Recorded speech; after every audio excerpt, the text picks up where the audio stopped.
¿Y quién vive? Amén. Su nombre. Para este pueblo. Y para Mamá María. ¿Y por qué? Después de ese avivamiento tan lindo, hoy vamos a tratar el tema, como les prometí, vamos a hablar de los adventistas del séptimo día. Entonces vamos a tratar este tema para que vayamos teniendo más conocimiento de nuestra fe y así vamos conociendo también a nuestros hermanos separados. Hablamos un poquito de historia sobre esta secta y también vamos a ver los que son los fundadores, los protagonistas más especial de los adventistas. En la historia, como siempre sucede en todas las sectas, sus comienzos son precisamente lógicos y coherentes. Que vienen para demostrarte a ti que la cosa sirve, la cosa vale. Son lógicos y coherentes. No se puede señalar a una persona concreta como una persona fundadora de los adventistas y decir, esto así, no tenemos así concreto, sino que la secta es un producto de una evolución en la que se destacan fundamentalmente 4 personas. O sea, no podemos decir que el fundador es tal o cual, sino que se puede decir que entre 4 personas dan el origen a lo que nosotros llamamos adventistas del séptimo día. Y eso es lo que voy desarrollando aquí para que ustedes vayan conociendo. La primera persona que podríamos decir, así que surgió, fue Guillermo Miller. Guillermo Miller es el que va a abrir la puerta. Le va a continuar Hiram Edson. Luego José Bates, se escribe Bates. Y por último, que fue la que tuvo más influencia al final, Elena White. Entonces vamos a ir viendo estas personas. Primeramente Guillermo Miller, que es con el que se inicia todo esto de lo que es los adventistas del séptimo día. Guillermo Miller era un campesino sin ningún tipo de estudio así. Y él decidió así mismo interpretar la escritura, interpretar la Biblia. Nació en Pittsfield, estado de Massachusetts, en el año 1782.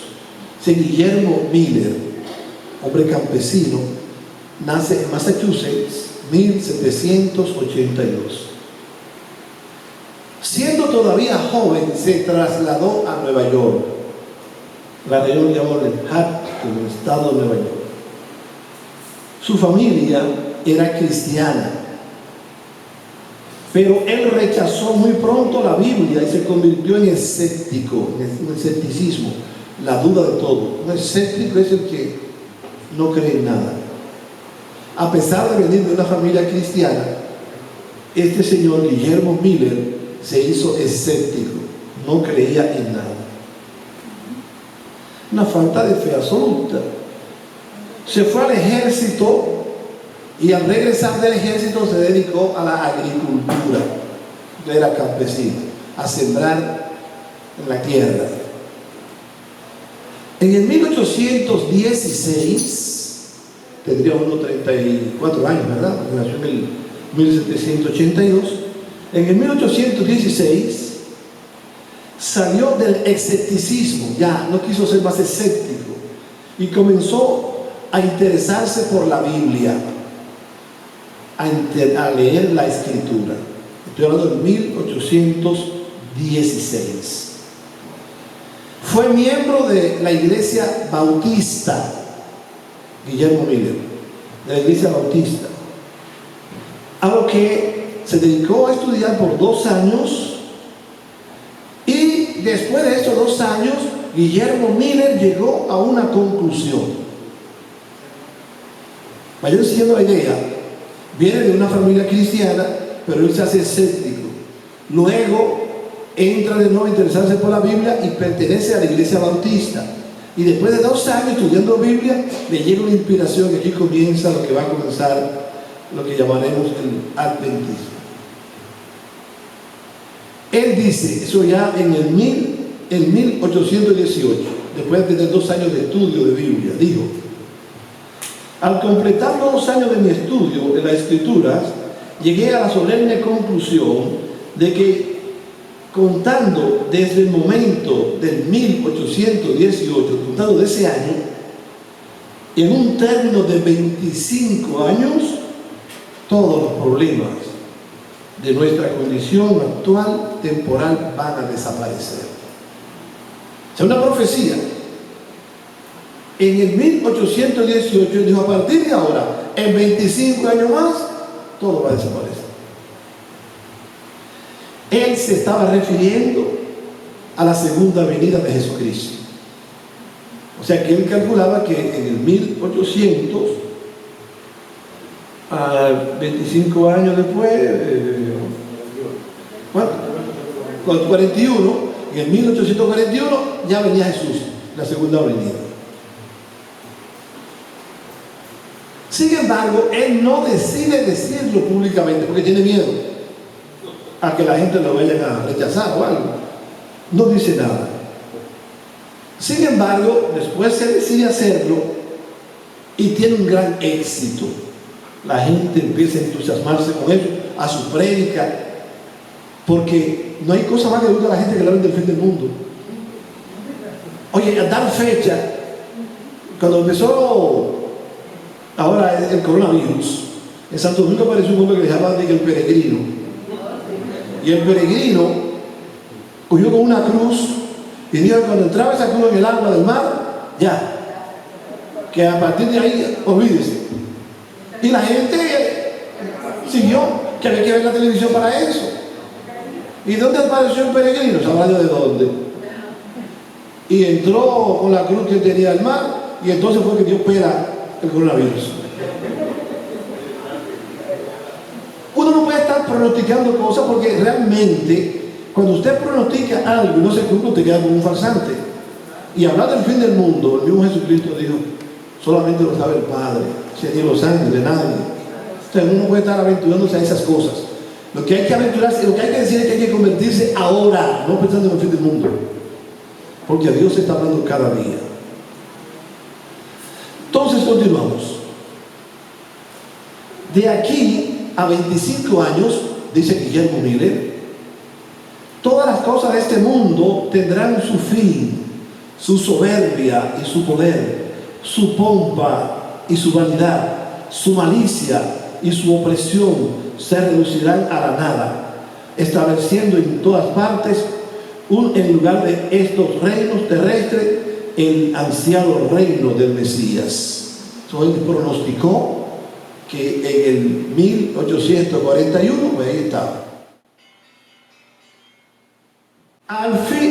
El fin del viejo mundo y el venimiento del nuevo debería tener lugar en algún momento de entre el año judío comprendido entre el 21 de marzo del 1843 y el 21 de marzo del 1844. Oiga lo que está diciendo él, ya con precisión, que en el año, y puso fecha, día y mes, 21 de marzo del 1843 al 21 de marzo del 1844 venía el fin del mundo. Claro, no pasó evidentemente, porque aquí estamos nosotros, ¿verdad? No lo acabó. Vino el fracaso entonces.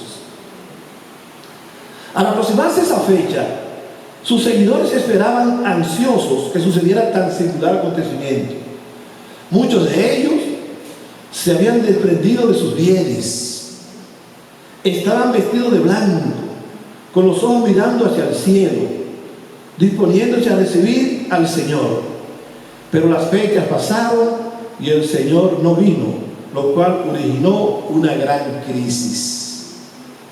Porque lo que estaban siguiéndole a él dijeron: todo esto es una farsa. Y Guillermo Miller ahí entró en una crisis.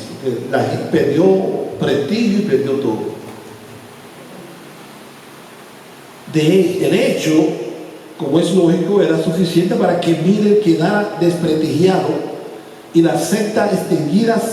Y sin embargo, gracias al esfuerzo de nuevos líderes que surgieron en ese momento difícil para la secta, se pudo capear el temporal y mantener la fe en la profecía al darle una interpretación diferente. ¿Qué es lo que va a ocurrir? Que como Guillermo Miller fracasó, ya la gente no le creía, la secta entonces empezó a disminuir. Porque si el líder estaba hablando mentira, ¿para dónde la gente empezó a ir? Entonces salieron al encuentro otros para reforzar esta profecía que él hizo, buscándole otra manera de interpretarla para que la gente no se fuera.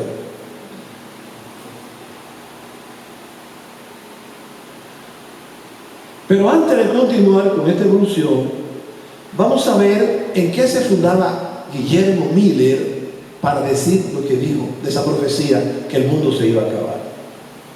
Miller, como casi todo lo que predican en las sectas, se fundamentó en la Biblia. O sea, Guillermo Miller de la Biblia sacó que el mundo se iba a acabar. Veamos eso. Desgraciadamente, muchas veces la Biblia, cuando es interpretada libremente, con la subjetividad o la imaginación de cualquier predicador, deja de ser palabra de Dios, la verdad encarnada, para convertirse en la palabra de ese hombre, llena de errores y de subjetividades. Lo que están diciendo aquí es, si yo tomo la Biblia es la palabra de Dios, pero si yo la interpreto a mi manera y le enseño a mi manera, ya no es la palabra de Dios, es la palabra mía. Y aquí fue lo que pasó con Guillermo Miller. Recuérdense que el pasado mes, cuando yo estuve aquí en la enseñanza, yo hablé de Martín Lutero, que es el origen del protestantismo, de donde viene todo esto. ¿Y qué pasó con Martín Lutero? Que él dijo que él creía en la libre interpretación. O sea, si usted cogía el texto bíblico y usted lo interpretaba a la manera que usted le diera la gana. Eso fue lo que pasó con Guillermo Miller, que la interpretó así y por lo tanto cayó en un error. Continuamos. Evidentemente que en él no existió mala voluntad. Aclaro eso, ¿verdad? Guillermo Miller no tenía mala voluntad, simplemente que estaba equivocado. No estaba pensando como Dios, sino como él. Tenía buena voluntad, pero estaba equivocado. Ignorancia. Acuérdense que él venía de ser un labrador y que se metió a pastor de repente. Entonces no tenía una mala voluntad, aparentemente había en él una gran sinceridad. Él mismo, poco tiempo después de su fracaso, decía, oigan lo que va a decir él, después del fracaso de que no vino el Mesías, digo así: si yo viviese de nuevo con mis mismas evidencias que tuve entonces y quisiera ser honesto con Dios y con los hombres, tendría que hacer lo mismo que hice antes. O sea, él está convencido que si volvieran a hacer y tiene todo el día en la mano, diría lo mismo, porque él no tenía mala intención. Lo que pasa es que estaba equivocado. Entonces dice, confieso mi error. El mismo Guillermo Miller lo dice: confieso mi error y reconozco mi desilusión, pero todavía creo que el día del Señor está cerca, más aún a la puerta, y les exhorto más a mis hermanos, ser vigilantes, a fin de que aquel día no les sorprenda de prevenidos. Creo que si él hubiese dicho eso, mejor. Si él dice, el reino de los cielos está cerca, conviértanse, vamos a buscar del Señor, por eso se puso a dar fecha, del 23 de marzo, del 22 de marzo al otro año, del 43. Si no, así nunca va a ser, porque uno puede manipular a Dios. Ahora bien, estamos viendo por qué él hizo eso. No había nada de mala voluntad en sus profecías, pero sí mucha ignorancia. fruto en gran parte de seguir el principio de la libre interpretación de la Biblia, interpretando cada uno a su manera. ¿Qué ocurrió? Vamos a ver un texto bíblico en el cual se fundó Guillermo Miller. Apunten el texto bíblico, Esdras, capítulo 7, los versículos del 11 al 20. Esdras 7, 11, 20.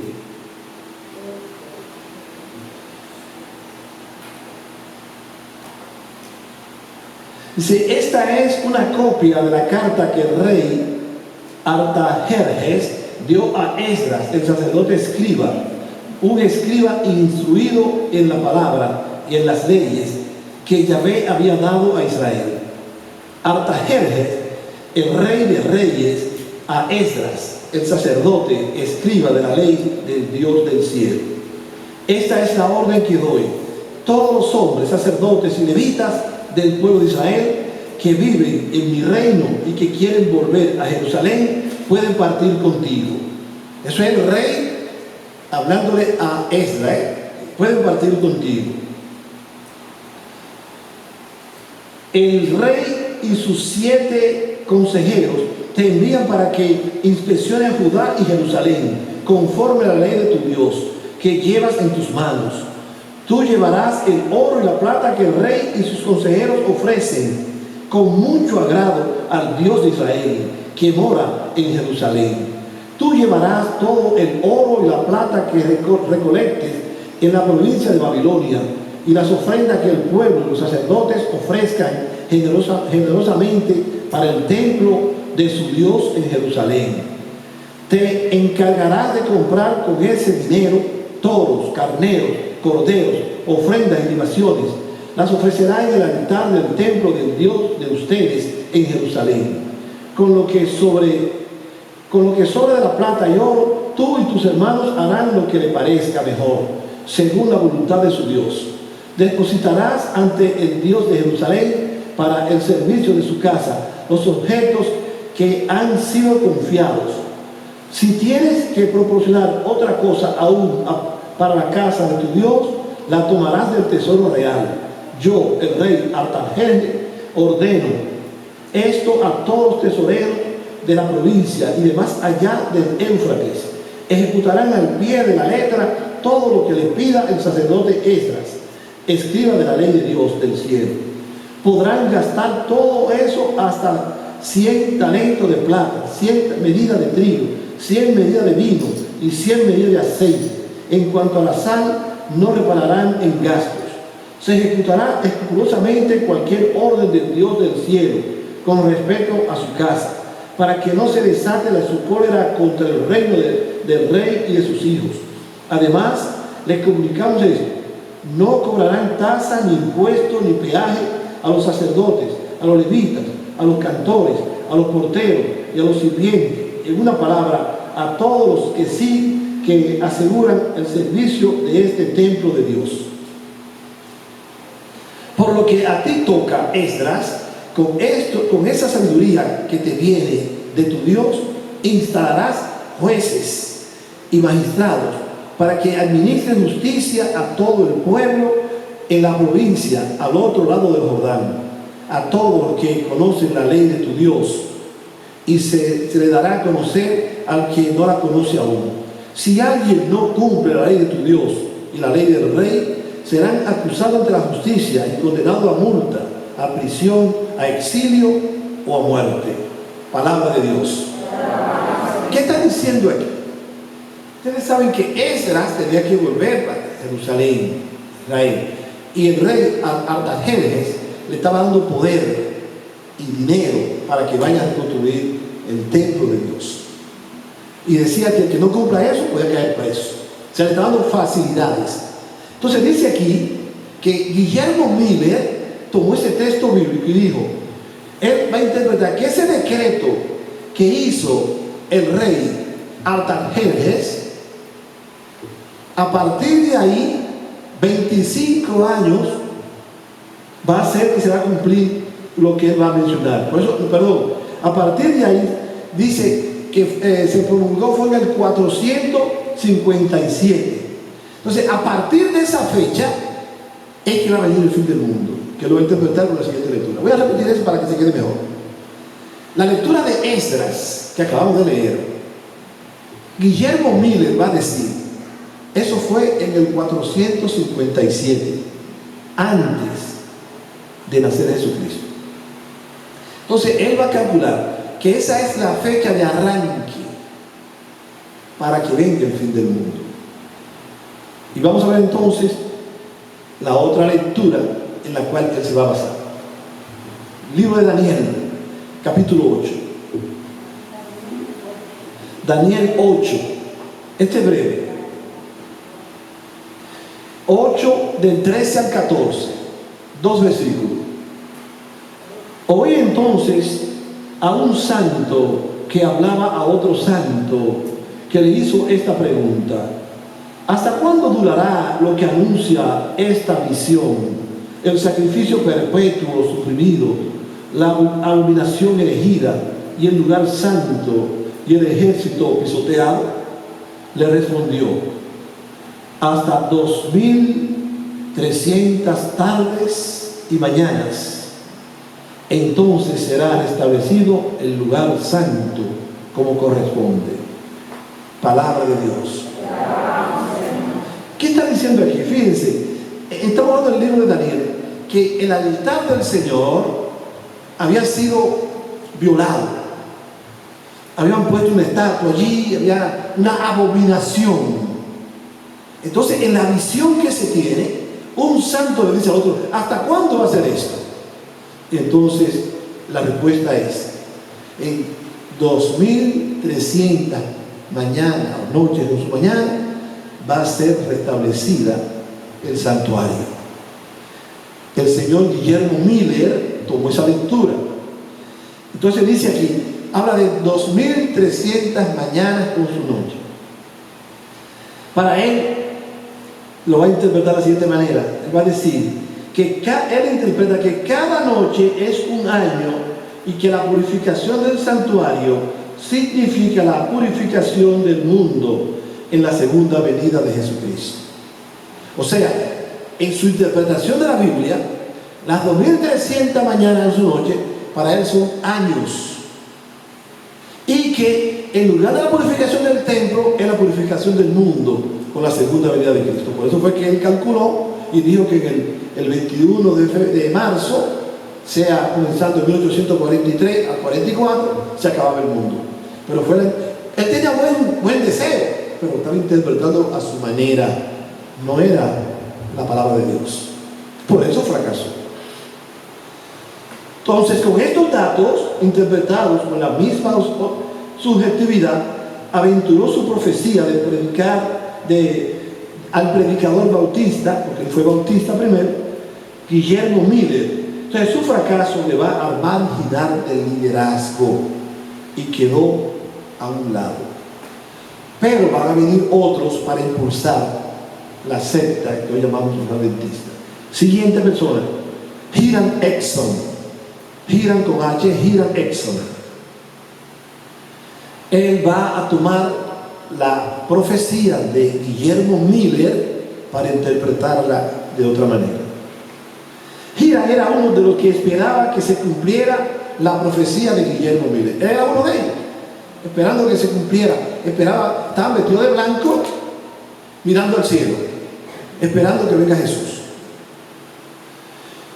Al comprobar el fracaso, se puso a orar con otros compañeros durante toda la noche. Al día siguiente decide ir a consolar a otros miembros de la secta, pero por el camino, según él, lo detiene una visión que él cuenta. Es decir, estamos hablando de Hiram Exon, que él se pasó, después que hubo un fracaso con la profecía de Guillermo Miller, él se pasó toda la noche en oración y decidió ir a consolar a otros hermanos que estaban tristes porque todo había fracasado. Y en el camino dice él que tuvo una visión.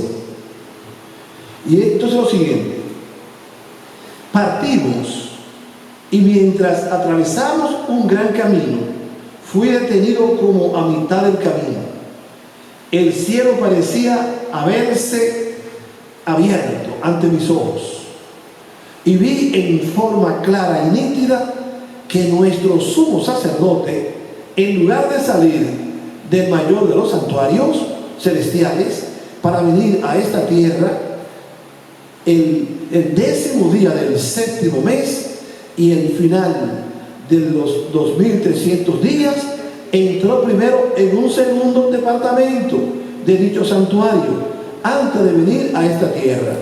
Debía cumplir una tarea en el lugar del Santísimo. Me detengo ahí. ¿Qué está diciendo Hiram Edson? Que él tuvo una visión en la que Jesucristo, en lugar de venir, como anunció Guillermo Miller, no vino aquí directamente a la tierra, sino que en el santuario, que habla la lectura que escuchamos del profeta Daniel, él entró en otro santuario, porque hay muchos santuarios. Entonces Jesús, en lugar de venir a la tierra, entró a otro santuario, y por eso no vino acá.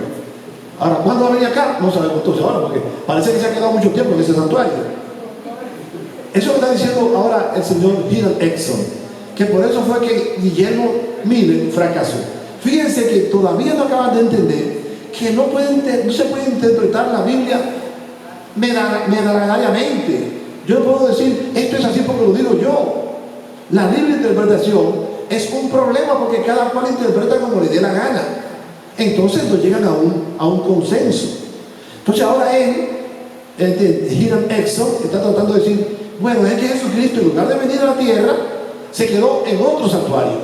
Después vendrá, pero no dice cuándo. Hiram Edson ve en esto las respuestas del Señor.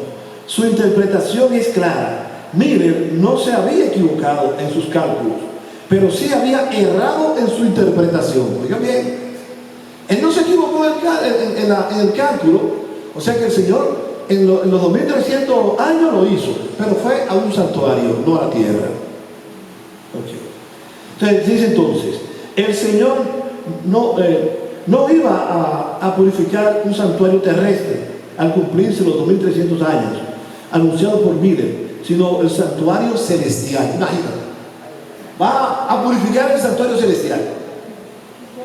¿Al que purificaré aquí? No, en el cielo. Pero eso fue lo que dijo. Entonces, Hiram va a tener una influencia grande en todo el estado de Nueva York para que la secta adventista crezca aquí en Nueva York. O sea, es uno de los grandes impulsores. Vamos a pasar ahora al tercero, José. José se escribe Bates, José Bates. Este va a hacer hincapié en el sábado. ¿Saben cómo se va constituyendo la religión? Empezó con Miller, luego con Hiram y ahora con José Bates. José Bates tendrá una influencia predominante sobre los grupos en Washington y New Hampshire. ¿Sí se pronuncia, verdad? ¿Cómo? New Hampshire, exactamente. Esos dos sitios. José había sido navegante, tenía tiempo durante el cual se convirtió en cristiano. Fíjense cómo van. El que comenzó se hizo escéptico. Y después entonces fue que entró a ser cristiano con los bautistas. Este ahora tampoco era cristiano, pero se ve entre el cristianismo. No es malo que haya conversión, ojalá que todos tuviéramos conversión, pero vamos a ver una cosa. Y una vez jubilado de ser navegante, de ser marino, dice que se interesó por la causa adventista. Ese se llama José Bates. Él influirá de una manera decisiva para que se guarde el sábado en vez del domingo, intentando cumplir así al pie de la letra con todos los preceptos de la Biblia. Esta teoría la expone en su libro El sábado del 7º día, un signo perpetuo. Lo escribió en el 1846. Ustedes saben que se hace hincapié en el sábado, que es el séptimo día, en el Antiguo Testamento. Pero una vez que Jesucristo, ese que ellos están hablando, que es el que ha de venir, Él resucita domingo. Y las apariciones que tiene después de ser resucitado es domingo. Indicando así que estamos en la nueva alianza. El sábado en la antigua alianza. En la nueva alianza, Jesucristo es por el domingo. Por eso es que ustedes ven que siempre vamos a ver en la Escritura que el día primero de la semana, ahí aparece a Jesús, marcando así, y así una cosa bonita, para que la semana completa quede marcada por el Señor. Entonces nosotros guardamos el domingo, pero Él le dice a la gente, no, es el sábado, con lo cual está volviendo al Antiguo Testamento, cuando ya ha sido superado en Cristo Jesús. La nueva alianza, a mí no me salva la alianza con el Sinaí, es la alianza con Cristo, que es por su gracia somos salvados. Entonces por eso es que Él va a hacer hincapié a sus seguidores que en lugar del domingo guarden el sábado. En el 1847 publica una segunda versión con graves insultos a la Iglesia Católica y al papado, al comentar el Apocalipsis 14, 6 al 2, identifica al papado con la bestia. ¿Miran eso? Nunca ustedes van a ver que nosotros estemos predicando diciendo tal religión tan condenada. Jamás. Le decimos hermanos separados o hermanos esperados, pero nunca vamos a decir que están condenados en la vez. Dice José, ¿veis que el Papa es una bestia? Imagínate, primero que dice la palabra de Dios es no juzgue para que no sea juzgado. Empezamos por ahí. Pero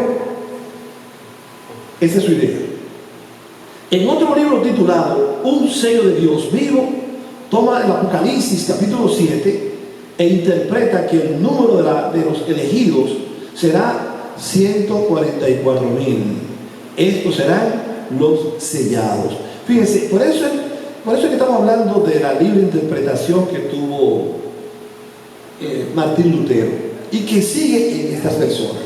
Primero, el libro de Apocalipsis es un libro que se escribe en un contexto de persecución de la iglesia. Y hay muchos signos en los cuales los cristianos entienden. Por eso hablan de un dragón, que tanta cabeza, que aquel. Porque hablaban con simbología y el estilo apocalíptico presenta como que está derrumbando el cosmos. Es un estilo que también lo tiene el profeta Daniel, estilo apocalíptico. Este hombre, que lo que era, como dice un marino, un navegante, no un teólogo, un navegante, ya dice que lo que dice el Apocalipsis es la bestia es el Papa. ¿De dónde usted saca eso?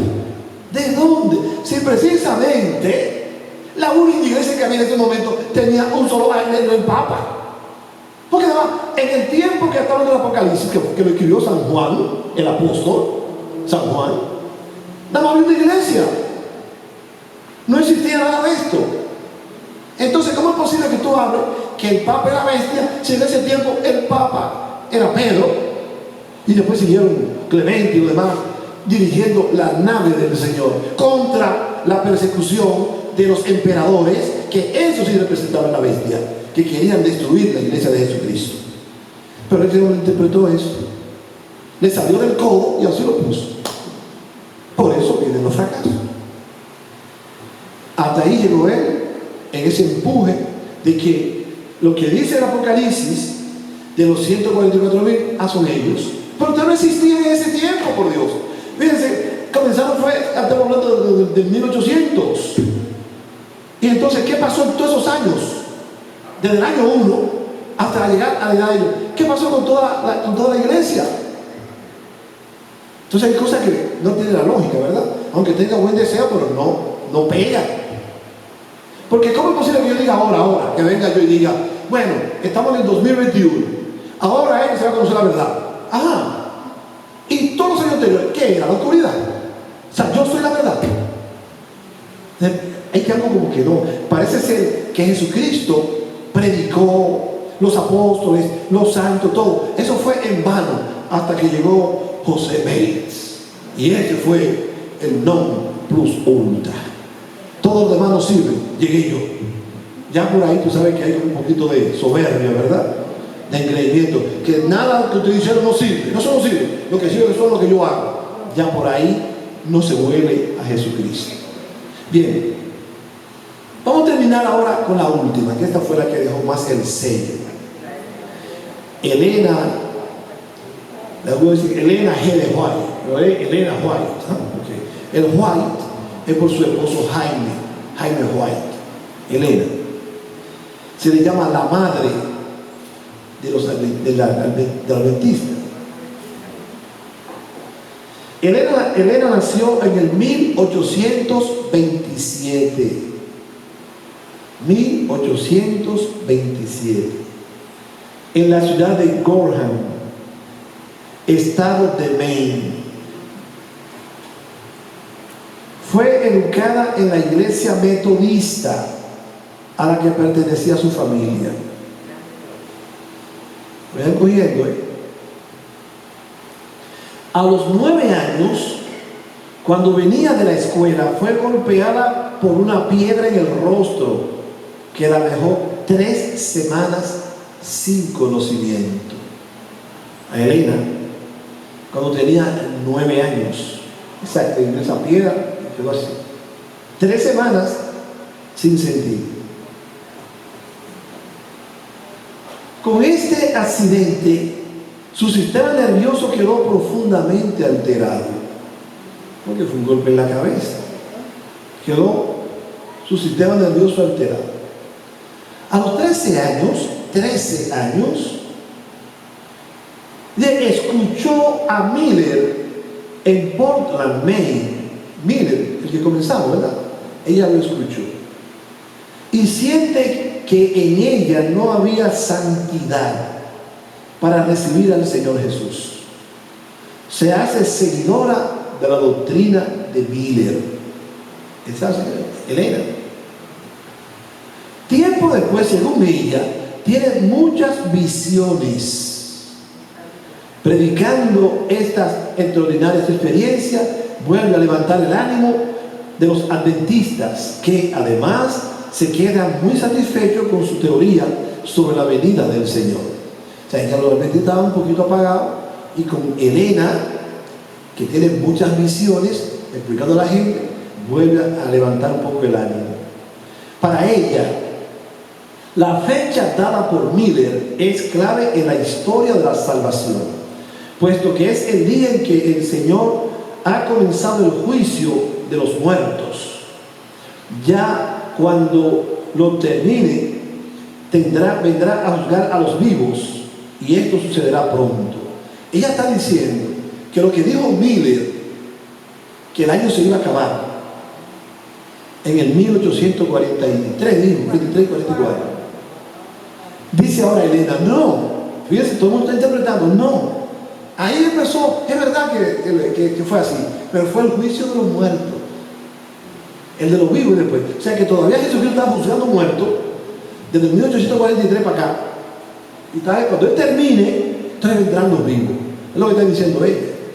Eso es para justificar la profecía que hizo Miller. Entonces continuamos. En el 1846, Elena se casó con el pastor llamado Jaime White. Por eso hoy ella es conocida por el nombre de Elena White. A ella se la puede considerar en realidad la fundadora de la secta, o sea, la que tiene más influencia, es Elena, ya que fue la que le dio el prestigio y también parte de la doctrina que extrajo de sus revelaciones. Sus libros han tenido una importancia muy grande en el desarrollo de la secta y en la práctica mayor de la propia Biblia. Para ellos, los libros de Elena White le daban más importancia que la propia Biblia, porque ella lo que hacía era que interpretaba cosas de la Biblia. Entonces ellos leían el libro, o los libros de ella, fueron varios libros, eran más importantes, se leía más que la propia escritura.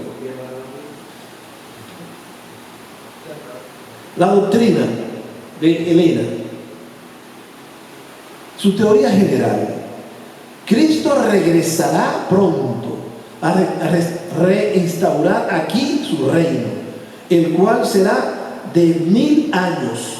Pero antes de poder venir, tiene que limpiar toda la tierra de demonios y de réprobos, es decir, de todos aquellos que no han aceptado la teoría adventista. Así que nos fuimos nosotros ahí. Elena está diciendo que Jesucristo va a venir, pero que para venir va a limpiar a todos, excepto los adventistas. O sea que si nosotros somos católicos, pues según ella, imagínate. ¿Sí? Imagínate tantas religiones que hay hoy en día. Aparte de las tres grandes, que son la judía, musulmana y la cristiana, tantas que hay. Solamente los adventistas, no. Sería la muerte de Cristo en la cruz, sería pero muy en vano, ¿verdad? Morir por pocos, cuando hay millones y millones que van a perder. No. Verdades fundamentales tomadas del protestantismo, porque va a irse al fundamentalismo. La Biblia, hay cosas que usted, si la toma al pie de la letra, tendrá problemas. Por eso Jesús le explicaba a sus discípulos cosas aparte. Por ejemplo, cuando dice: si tu ojo te es pecado, sácatelo. No, pues tiene que decir: ve, reconcíliate, no te saques el ojo. Tiene que decir: déjame estar mirando para ahí, me está diciendo. O sea, tiene que saber interpretar la escritura. Dice ella: la Biblia es la única regla de fe y conducta. La Biblia. Aceptan los misterios de la Santísima Trinidad y la divinidad de Cristo. Lo aceptan, muy bien. La justificación es por la sola fe en Cristo. El mismo tema de Lutero, ¿recuerdan? La sola fe, que recordamos que sea Santiago, sí, pero la fe sin obra no sirve. Yo tengo fe, pero ¿qué estoy haciendo? La fe tiene que ser motivada por obras, porque si yo tengo fe, pero acabo contigo, entonces así no es, eso no sirve. Dice el valor inmutable del decálogo, o sea, los 10 mandamientos tienen un valor que no varía, dice ella. Vamos a ver doctrinas especiales de la secta. Vamos a ver qué dice. Estamos hablando con Elena White. El sábado es el día del descanso y no el domingo. Lo mismo que dijo José B. Siguiendo la teoría. Oigan esta otra. El alma humana no es inmortal, y al morir el cuerpo queda como dormida en el sepulcro. Solo serán inmortales los justos, y esta inmortalidad la concederá Cristo en su segunda venida. Por ejemplo, Jesús dice que unos resucitarán para la vida eterna y otros para la condenación eterna. O sea, la alma no se queda aquí dormida. ¿Qué le dice Jesús en la cruz al buen ladrón, por llamamos? Hoy estarás conmigo en el paraíso. Sigue diciendo: su moral es muy rigurosa. Su moral mantienen vigente las prescripciones del Deuteronomio y del Levítico sobre el alimento puro e impuro, completamente Antiguo Testamento. Levítico y Deuteronomio vivir ahí. Por eso en general no comen carne, no comen carne, y mucho menos si es de cerdo. Que vuelve el tema, cuando uno lee la escritura, hay gente que dice: yo no como carne de cerdo, porque ahí fue que Jesucristo le dijo a los cerdos, a los demonios: entre de ahí. Pero esos cerdos se ahogaron todos. Ya nosotros no tenemos ese problema. Si lo vamos a tomar literalmente. El problema es que tomamos la cosa así, si no vamos al fondo. Dice Jesucristo: nada de lo que entra en el cuerpo hace daño. Lo que hace daño es empezar. Eso es lo que es importante.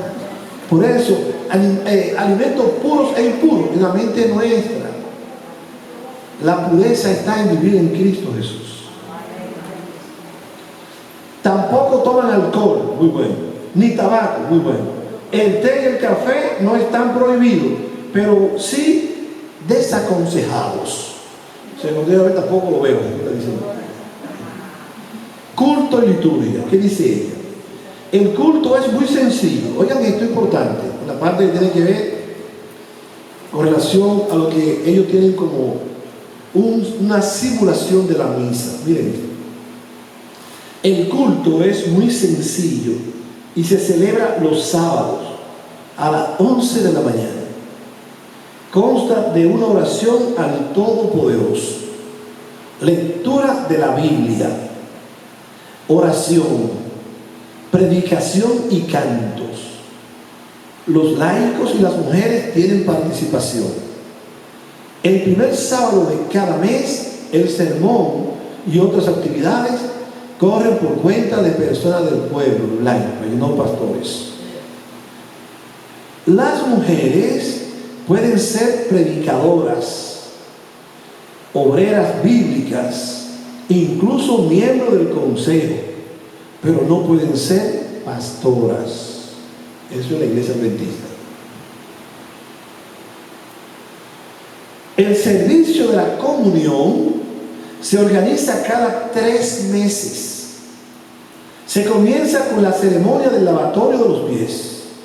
Después, a los que lo deseen, se le da un poco de pan sin levadura y un vasito de jugo de uva sin fermentar. Así representan ellos la Eucaristía. Con esta señora, con Elena White, en el fondo caemos siempre de nosotros.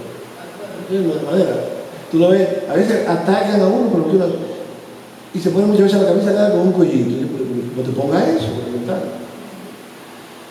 con esta señora Elena White, esta secta adventista tuvo un gran impulso que dura hasta este tiempo.